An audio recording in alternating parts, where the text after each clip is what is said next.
자, 그럼 두 번째는 뭐냐면요. 이 문제부예요, 문제부. 지금 이쪽에 해당하는 부분이거든요. 제가 여러분들 무서워서 여기다가 지금 함부로 필기를 못 하겠어요. 왜냐면 이제 우리가 마지막에 이 서식에서 절대 벗어나지 말라고 했는데 제가 여기다 수업 메모한 것까지 다 적어버릴까봐. 그래서 따로 필기는 안 하고 그냥 이거 보면서 설명만 할게요. 자, 과제를 잘해온 학생들 중에서도요. 이 부분 있죠. 여기서부터 이 부분까지를 그냥 장식이라고 생각을 하고 딱 핵심 로직과 선지만 적어오는 친구들이 있어요. 이렇게 공부하시면 안 됩니다. 상식이라고 생각이 들어도 무조건 얘까지 다 포함해서 적어주셔야 돼요. 자, 왜 그러냐면요. 우리 지금 제가 굳이 여기서 원인, 결과 나누고 있는 게 아니거든요.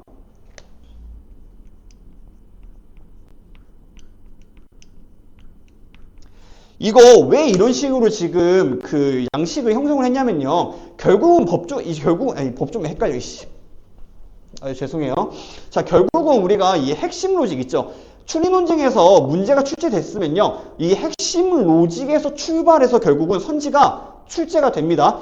이 문제 유형 또는 이 핵심 로직이 쓰였기 때문에 선지가 그러한 핵심 로직이 쓰였다라는 원인에 대한 결과로서 선지가 나오게 되는 거거든요. 그래서 예를 들어 볼게요. 자, 우리 아까 ABC 문제고 쳐볼게요. ABC 문제 핵심 로직 뭐라고요? 원인, ABC가 특정 주제에 대해서 논쟁을 벌이고 그 논쟁 사이에 공통점과 차이점이 존재해서 그 결과로서 교집합이 발생한다라고 말씀을 드렸어요. 이러한 핵심 로직이 쓰였기 때문에 선지가 물어봐요. A가 어떠한 경우라면 A는 여기에 동의하고 B는 반대할 것이다. 어떠한 경우라면 B와 C 모두 동의할 것이다. 어떠한 경우라면 어떠한 조건이라면 B와 C 둘 다 반대할 것이다. 그쵸? 대체적으로 이런 핵심 로직이 쓰였기 때문에 그걸 원인으로 결과가 나오는 거거든요. 그래서 우리가 시야가 트여 있으면요. 추리 논쟁 문제를 봤을 때 이 문제에 어떤 핵심 로직이 쓰였네? 거기서 더 나아가서 어떤 유형 문제네? 라는 생각이 들면요. 바로 그러면 결국은 선지에서 뭐를 물어보겠구나라는 생각이 자연스럽게 이어집니다. 시야가 트여 있으면요. 그래서 그 시야를 트이기 위해서 두 번째로 단순히 핵심 로직을 패턴하는 거에 더 이어서 이러한 핵심 로직이 사용되면 선지가 거기서 나올 수밖에 없다라는 걸 여러분들이 알기 위해서 지금 이 부분이 장식부가 아니기 때문에 과제할 때도 빠짐없이 넣어라라고 얘기를 하고 있는 거고요. 그 다음에 우리 뭐 한 가지 더 예시 들어볼게요. 법조문 유형 문제도 마찬가지죠. 법조문 유형은 핵심 로직이 원인이 요건에 해당하면 그 결과로서 효과가 발생한다라고 얘기를 하고 있어요. 자, 이러한 핵심 로직이 쓰였다라는 문제상의 원인으로 어떤 결과가 나온다? 선지에서 그래서 결과적으로 뭐 물어봐요? 요건이 모두 충족되었습니까? 이러한 경우에는 이 요건이라고 할 수 있습니까? 를 물어보는 거잖아요. 선지는요, 절대 뜬금없이 나오지 않아요. 선지는 무조건 이 문제 안에 있는 핵심 로직이라는 인과 구조에 맞춰서 나오는 게 일반적입니다. 그래서 물론 기출문제를 보면요. 선지 박스에 있는 뭐 120개의 선지 중에서 물론 핵심 로직에서 벗어나는 선지가 있기는 하다. 근데 그게 5%도 되지 않는다라고 생각을 하시고요. 웬만하면 다 핵심 로직에서 선지가 이어진다는 점. 그렇기 때문에 추리 논쟁 잘 푸는 친구들은 문제를 볼 때 언어 이해와 다른 의미로서의 발췌독을 하게 되는 겁니다. 문제에서 중요한 핵심 로직부만 보고 선지 보고 근데 이 핵심 로직이 쓰였으면 선지에서 당연히 이걸 물어봐야 되는데 이상한 조건이 붙어있다, 뭐 경우의 수가 들어있다, 뭐 갑자기 엉뚱한 어떤 조건을 제시한다. 그 말은 또 무슨 말이에요? 지문 안에 어떤 함정이 숨어 있게 된다는 이야기가 되는 거거든요. 그래서 우리가 뭔가 함정 같은 것들도 그냥 문제를 많이 풀면서 감을 익히는 게 아니고요. 이런 식으로 문제를 패턴화하고 이 시야를 트이게 되면은 문제를 풀 때도 핵심 로직 보고 같은 선지에서 뭐가 나올지 예상하고 근데 선지에서 이상한 걸 물어본다? 아, 그러면 지문에 어떤 함정이 있구나. 내가 못 본 정보가 있구나. 이런 식으로 더미 데이터로 돌아가는 식으로 문제를 푸는 게 제가 말했던 그 추리 논증의 가장 일반적이고 가장 이미 정해져 있는 길을 따라가는 풀이법이다라고 말씀을 드리고 있는 거예요. 그래서 이 부분 굉장히 중요하다. 이거 귀찮다고 안 적어버리고 장식으로 인식하게 되면은 핵심 로직과 선지가 제대로 이어지지 않을 우려가 있다. 종종 그런 얘기 한 친구들도 있어요. 좀 친한 학생들 중에서 선생님은 우리가 N줄 알아요. 뭐 이런 것까지 하나하나 다 설명해 줘야 되고. 근데 실제로 진짜 많아요. 진짜 많아요. 이게 리트 시험 준비한다고 다 우리가 뭔가 모든 방면에 다 생각이 뛰어나진 않거든요. 이런 것들 어려워하고 막 이런 것들 막히는 친구들도 있어요. 그래서 제가 지금 이렇게 상세하게 설명을 하고 막 굳이 이렇게 뭔가 오버해서 설명하는 것 같지만은 뭐 더 나아가서는 우리 뭐 학원 학생들 중에서 선생님이 무서워가지고 뭔가 또는 뭐 껄끄러워서 얘기를 못 물어보는 친구들도 있을 것 같고, 또 독학하는 친구들은 또 이런 것도 어디서 물어봐요. 그쵸? 그러니까 한번 설명할 때 좀 수업 시간에 한 거 빼고는 제대로 설명을 해주려고 좀 자세히 얘기하고 있는 겁니다. 자, 그러면 이제 마지막으로는 선지부가 있을 것 같아요. 선지부. 자, 이 부분이 되는 거죠. 우리 핵심 로직은 아까 제가 뭐라 그랬어요? 얘는요, 일반 원칙, 그쵸? 이 문제 유형이라면 이렇게 나옵니다. 일반 원칙, 그 다음에 개괄적이라고 얘기를 했어요. 그러면요, 선지부의 경우에는 어떤 식으로 적어야 되느냐? 이것과 정반대로 적어주셔야 됩니다. 지문을 근거해서 구체적으로.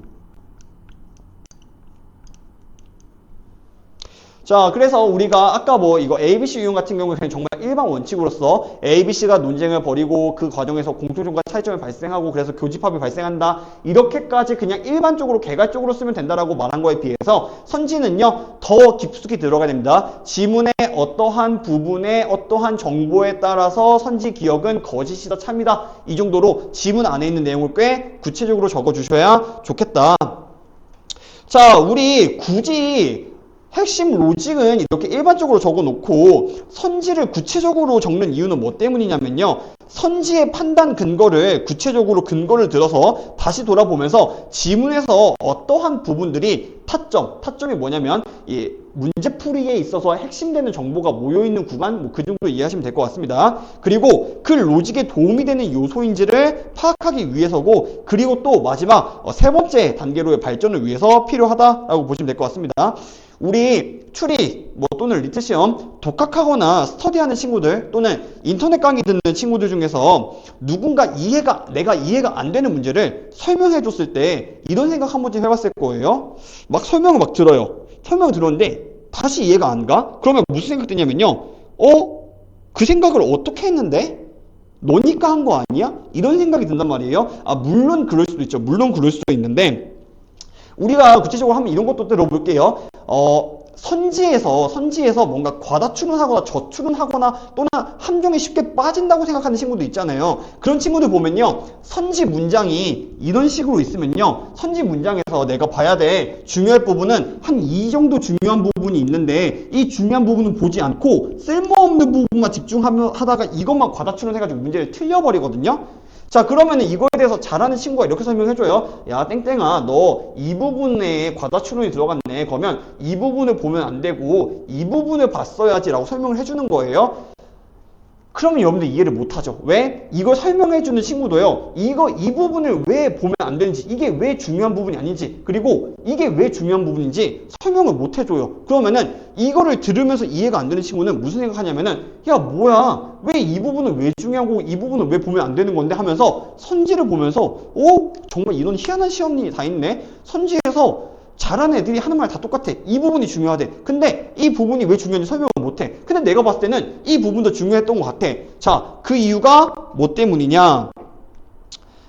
우리가 지문이나 선지에서 특정한 추론을 하거나 함정을 발견할 수 있는 이유는 제가 아까 말씀드렸던 대로 이 핵심 로직과 선지가 인과로 묶여있기 때문이거든요. 그래서 제가 말씀드렸죠. 이러한 핵심 로직이 사용이 되었기 때문에 선지가 이렇게 출제가 된다라고 말씀을 드렸어요. 그렇다면요, 이 선지에서 중요하고 중요하지 않은 정보를 구분하는 방법은 뭐냐? 핵심 로직에 따른 결과값이냐 아니냐가 가장 큰 영향을 미친다라는 겁니다. 그래서 법조문 문제다 싶으면요, 법조문 문제에서 선지에서 결과적으로 제일 중요한 건 뭐겠어요?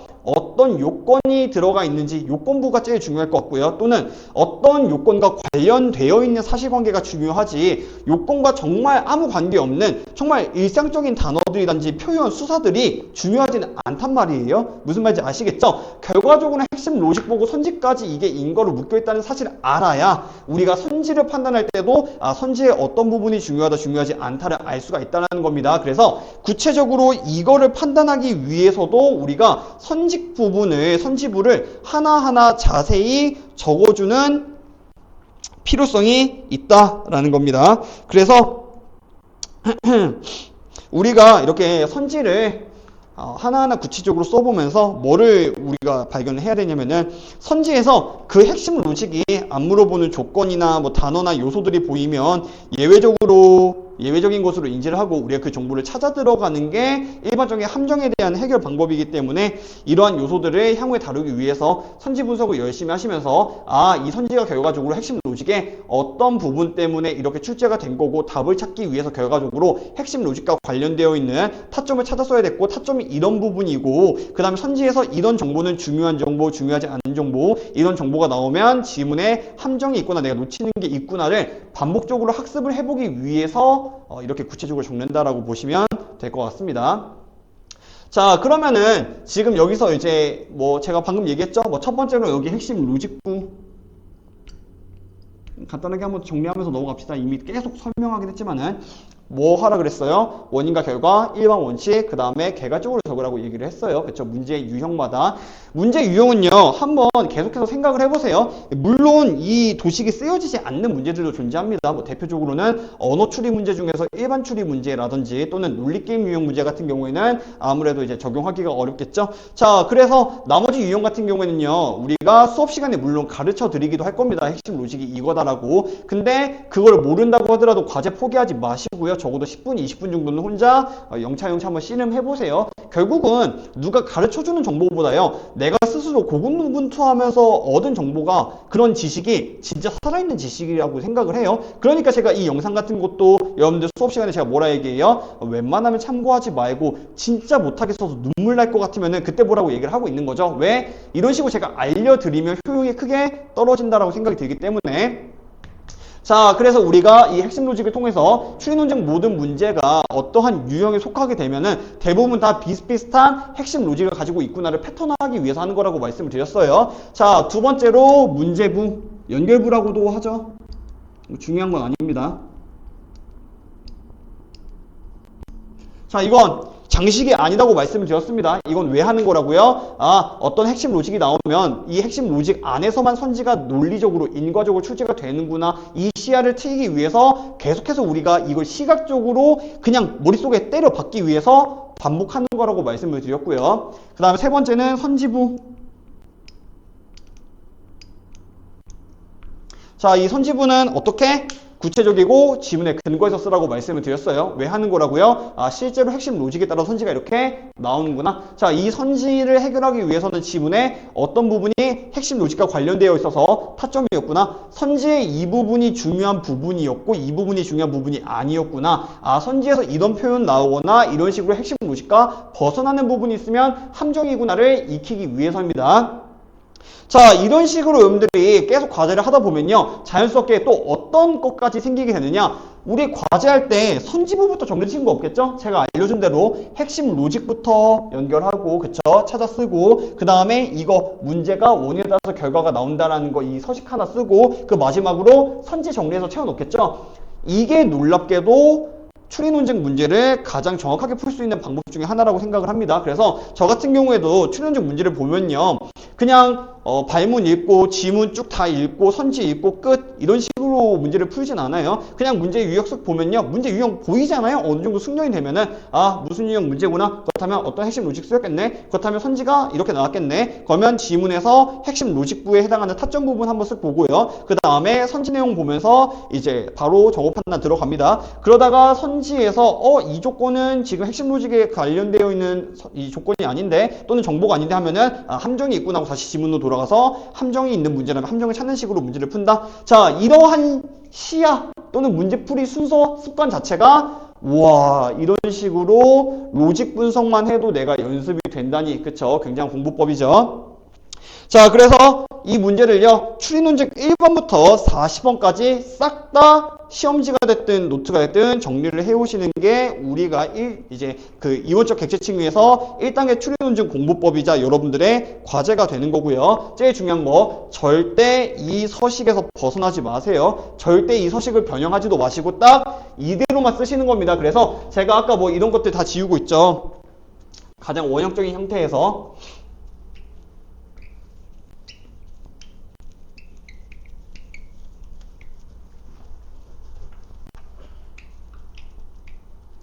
자, 이렇게만 적어 놓으시고요. 뭐 이거를 그냥 노트고 시험지고 계속 쓰는 거예요. 그리고 우리는 여기다가 딱 하나, 둘, 셋, 넷, 5칸만 쓴다. 그쵸? 5칸만 채워 넣는다. 이거를 반복적으로 수행을 해보시면 될 것 같습니다. 자, 그리고 또 우리 뭐 독학하는 친구들 그리고 정규반 하는 친구들한테도 마지막으로 강조하고 싶은 게 또 하나가 있어요. 체화가 된 거랑요, 머리로만 알고 있는 거랑은요, 차이가 굉장히 현격하게 납니다. 내가 정말 시험장에 들어가서도요, 막 전날 잠을 못 자고 머릿속이 새하얘져도 눈물이 막 주룩주룩 나오면서도 내 손과 내 머리가 알아서 기억해서 쑥쑥쑥쑥 내 프로필들의 문제를 풀 수 있을 정도가 되어야 우린 그거를 체화라고 얘기를 하는 거고요. 그렇지 않고 머릿속에서 이론으로만 나 할 줄 알아 라고 떠다니는 거를 그냥 안다 라고 이야기를 하는 겁니다. 이런 거 과제하는 거 있죠. 처음에나 좀 해볼만 하고 머리 싸매지 몇 번 제대로 하잖아요. 그러면은 1, 2주 만에 내가 머리도 조금씩 이해가 되고 시야가 좀 트이는 것 같으니까요. 더 이상 이 과제, 공부 안 해도 된다고 생각합니다. 지루해야죠. 하지만 그렇게 치면요, 저도 흑백요리사 나가서 우승할 수 있어요. 왜? 저도 셰프들이 만드는 레시피 눈대중으로 열심히 봤고요. 그 다음에 저도 뭔가 느낌이 할 수 있을 것 같다. 그렇다고 제가 나가서 우승할 수 있어요? 저거 예선도 못 나가요. 그쵸? 왜? 머리로 아는 거랑 직접 할 수 있는 거, 체화하는 거랑은요, 현격한 차이가 있다라는 거예요. 그러니까 진짜 말도 안 되는 소리 하지 마시고요. 이 과제는, 그러니까 이 공부는 언제까지 하는 것이냐? 선생님이 그만해도 될 때까지 진득하게 기본기 익히면서 시야를 완벽하게 트일 때까지, 원점수가 20개 후반을 넘어서 30개를 넘을 때까지는 이런 식으로 일단 시야부터 제대로 트는 게 제가 봤을 때 추리 논증에서 가장 첫 번째 기본기가 된다라고 생각을 합니다. 그래서 이제 문제가 글이 아니고 글로 된 퍼즐이라고 생각이 들 때까지 문제를 보는 순서와 패턴 같은 것들이 완벽하게 체화가 될 때까지 한다고 보시면 된다. 뭐 그 다음에 독학하는 친구들 같은 경우에 알려준 선생님이 없으니까 어떻게 하시면 되냐면요, 이 정도면 하산해도 될 것 같다. 내가 더 이상 이 방법을 통해서 그 다음에 이 방법을 통해서 공부한 다음에 사설 모의고사를 풀어보니까 정말 놀랍게도 이거에 딱 맞춰서 생각을 하고 문제를 풀고 선생님이 말하는 이 시야라는 게 이제 뭔 줄 알 것 같다 하시면은 그만하셔도 된다. 사실은 여기서 이제 많이 어려움들 겪어가지고 이걸 제일 먼저 했어야 됐는데, 그렇다고 이것부터 이제 올릴 수는 없잖아요. 그쵸? 그래가지고 결과적으로 이걸 좀 늦게 찍게 됐고요. 이거를 이제 좀 잘 설명하려고 준비하다 보니까 영상 올리는 게 살짝 좀 늦어지기는 했어요. 우리 이 다음 강의로는 이제 뭘 찍을 거냐면요, 한번 보고, 우리가 아직 그 이원적 객체칭위에서 메타인지 오답노트 작성하는 방법에 대해서는 아직 뭐 자세히 안 들어갔거든요. 그래서 그거를 이제 좀 시간을 두고 바로 들어갈지, 아니면은 이제 우리 뭐 모범 답안이라든지 또는 이제 과제 잘못해온 친구들 보면서 좀 그 실전에서 어떤 식으로 공부하고 과제를 하면은 제가 말한 이 공부법에 잘 맞는 거다, 뭐 이거는 잘 안 된 거다, 이건 이런 부분에 실수가 있었다, 이거를 찍어볼지 한번 좀 더 고민을 해보고 좀 시간을 넉넉히 가진 다음에 다음 회차 특강도 올려보도록 하겠습니다.